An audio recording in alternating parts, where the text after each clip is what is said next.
Siz təsəvvür edirsiniz ki, mən 2 ildir tualetə etmirəm. 2 il. Dedim bu gün olar. Yandaşı bilsin nədir? Tualet. Mən tualetə girəcəm. Uyanlı, qarnım ağrır. Yenə fərqi qarnım ağrır. Qarnım ağrır. Qapı. Abi hardan gəldi bura? O zaman 2 il Hola, Carlos. Hello.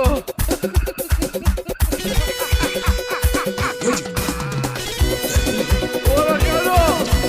Hello.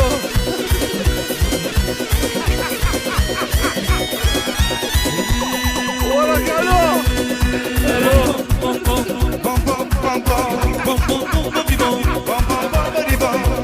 Hola, Carlos. Hello.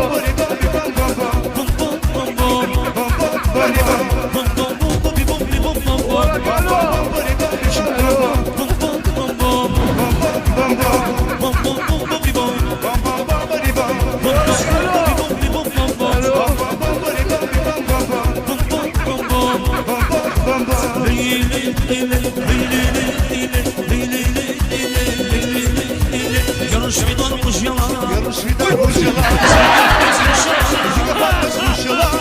Ya kimdir yolda? Aa, o kimdir? Bu niye aşağı gedir? Ha, bu uşaq dəlidir, yoxsa xəstədir? Saxla bir dənə saxla. Saxla görə bu niyə bilmir? Ha, düşüb su vermə, yazıqdır ya. Ay uşaq, sən kimsən, nə etsən burada? Mən kiməm? Necə yəni kimsən? Sən kimsən? Mən insanam, gəlmişəm sənə su verirəm. Sən kim? Mən zombi. Kimdir, niyə belə eləyir? Mən kiməm? Ay uşaq, su içdə biraz. Hepsi su.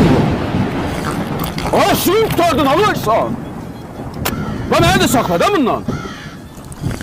Oğlum içme. Niyə? Kiməm? Ha belki o xəstədir.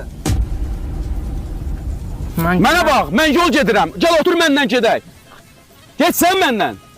Yo, otur, narahat olma, mən səni aparacam, gəl. Gəl sənə deyəcəm kimsən, gəl bura. Otur. Sən kimsən?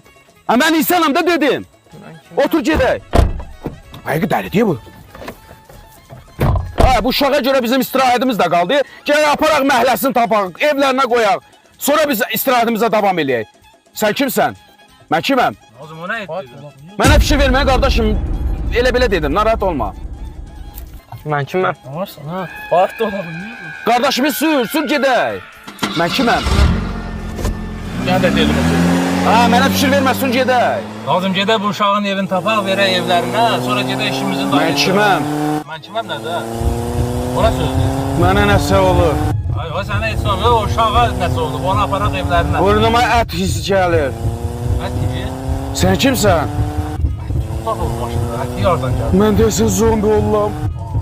Ha, zombi olur, sən elə şey yox da, onlar hamısı kinoda olur. Ne olur? Ət istəyirəm. Hə? Ha, bu mənə deyəsən ət gözü ilə bax. Ət istəyirəm. Ay, ye gözü mənə baxma. Ət istəyirəm. Ağzı öyle elə, mən ağzını nə uzatsan? Burnuma ətimiz gəlir. Ət istəyirəm.